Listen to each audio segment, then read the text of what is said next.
ഇന്ന് ഞാനേ ഒരു ആപ്ലിക്കേഷൻ പരിചയപ്പെടുത്താൻ വന്നതാട്ടോ. പ്രഗ്നൻസിക്ക് മുമ്പും അതിനുശേഷവും എനിക്ക് ഭയങ്കര ഹെൽപ്ഫുൾ ആയിട്ടുള്ള ഒരു ആപ്പാണ് മീറ്റ് യു. എനിക്ക് പരിചയമുള്ള പ്രഗ്നൻസിക്ക് പ്ലാൻ ചെയ്യുന്ന എല്ലാവർക്കും ഞാൻ ഈ ആപ്പ് സജസ്റ്റ് ചെയ്യാറുണ്ട്. അപ്പം ഞാൻ വിചാരിച്ചു നിങ്ങളുമായിട്ടും ഷെയർ ചെയ്യാമെന്ന്. എൻ്റെ കുഞ്ഞുമാവയെ നിങ്ങൾക്ക് കാണാവോ? ഈ ആപ്പിൽ കാണിക്കുന്ന പോലെ ഞാനിപ്പം 37 വീക്സ് 3 days പ്രഗ്നൻ്റ് ആണ്. കുഞ്ഞിൻ്റെ അപ്രോക്സിമേറ്റ് ഹൈറ്റ്, വെയിറ്റ് ഒക്കെ കൊടുത്തിട്ടുണ്ട്. പിന്നെ ഇതിൽ ഏറ്റവും ഇമ്പോർട്ടന്റ് കാര്യം എന്ന് പറയുന്നത് ഈ സെക്ഷനാണ്. പ്രഗ്നൻസി സ്റ്റേജിനെ ഒരു 40-42 ആഴ്ചയായിട്ട് ഡിവൈഡ് ചെയ്തിരിക്കുകയാണ്. ഈ ഓരോ ആഴ്ചയിലെ ഓരോ ദിവസത്തിലും കുഞ്ഞിന് വരുന്ന മാറ്റങ്ങൾ ഈ ആപ്പിൽ അപ്ഡേറ്റ് ചെയ്തിട്ടുണ്ട്. ഫോർ എക്സാമ്പിൾ ഞാനിപ്പം 37 വീക്സ് 3 days പ്രഗ്നന്റ് ആണ്. അപ്പൊ ഇന്ന് കുഞ്ഞ് എന്നോട് പറയാണ്, I am practising breathing. Due to the limited space I become quieter and less naughty. I would have to wait until birth to play.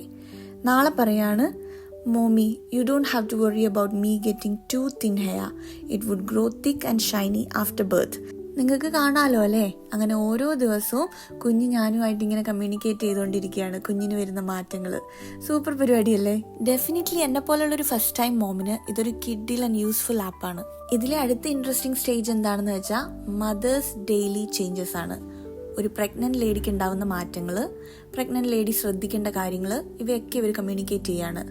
Pattern ഒക്കെ മുൻപത്തെ സെക്ഷനിൽ ഉണ്ടായിരുന്ന പോലെ തന്നെ 37 വീക്സ് 3 days ആയ ഒരു പ്രഗ്നന്റ് ലേഡിയോട് ഇവർ കമ്മ്യൂണിക്കേറ്റ് ചെയ്യാണ്. Avoid sexual intercourse as the due date is near.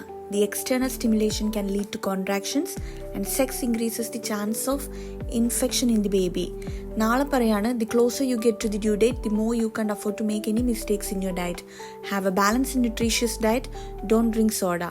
ഇങ്ങനെ ഞാൻ അറിഞ്ഞിരിക്കേണ്ട A to Z കാര്യങ്ങൾ ഇവർ ഞാനുമായിട്ട് ഷെയർ ചെയ്യാണ്. എന്താല്ലേ സെറ്റപ്പ്? അതുപോലെ തന്നെ വീക്ക്ലി ചേഞ്ചസിൻ്റെ ഒരു ഓവർവ്യൂവും കൊടുത്തിട്ടുണ്ട് ഇവർ. അത് ബേബിക്ക് ഉണ്ടാകുന്ന വീക്ക്ലി ചേഞ്ചസിൻ്റെ ഓവർവ്യൂവും ഉണ്ട്, ഒരു അമ്മയ്ക്ക് ഉണ്ടാകുന്ന വീക്ക്ലി ചേഞ്ചസിൻ്റെ ഓവർവ്യൂവും ഉണ്ട്. ഇവർ പറയുന്നത് എന്താണെന്ന് വെച്ചാൽ 37 വീക്കിൽ your baby is as big as a pumpkin എന്നാണ് പറയുന്നത്. ഓരോ ബേബിയും ഡിഫറെൻ്റ് ആയിരിക്കും അല്ലേ? അതുകൊണ്ട് ഇതൊന്നും 100% റൈറ്റ് ആവണമെന്നില്ല. പക്ഷെ ഫ്ലൂയിഡും കൂടിയും ചേർത്തിട്ടുള്ള ഒരു അപ്രോക്സിമേറ്റ് ഫിഗർ എന്ന് പറയാം. ഇവരുടെ സ്റ്റഡീസ് അനുസരിച്ച് 38 വീക്സ് ഉള്ള ഒരു baby is as big as a ഡ്യൂരിയനും, 39 വീക്സ് ഉള്ള ഒരു baby is as big as a വാട്ടർമെലനും, 40 വീക്സ് ഉള്ള ഒരു baby is as big as a ജാക്ക് ഫ്രൂട്ടും ആണ്. 41, 42 ഒക്കെ ജാക്ക് ഫ്രൂട്ട് ആണ്. കാരണം 40 മാക്സിമം കുഞ്ഞ് പുറത്ത് വരേണ്ടതാണ്. 41, 42 വീക്സിലൊന്നും വളർച്ച കാര്യമായിട്ട് നടക്കുന്നില്ല. കുറച്ചുകൂടി കാര്യമായിട്ടുള്ളൊരു അനാലിസിസിന് നമ്മൾ നമ്മുടെ weight, habit, symptoms, sex, diary, mood, body temperature ഇതൊക്കെ റെക്കോർഡ് ചെയ്യേണ്ടതാണ്. ഇനിയും ഒരുപാട് ബെനിഫിറ്റ്സ് ഈ ആപ്ലിക്കേഷൻ ഉണ്ട് കേട്ടോ. സോ നിങ്ങൾ ഡൗൺലോഡ് ചെയ്ത് നോക്ക്. അപ്പോൾ ഓക്കെ, ബൈ ബൈ.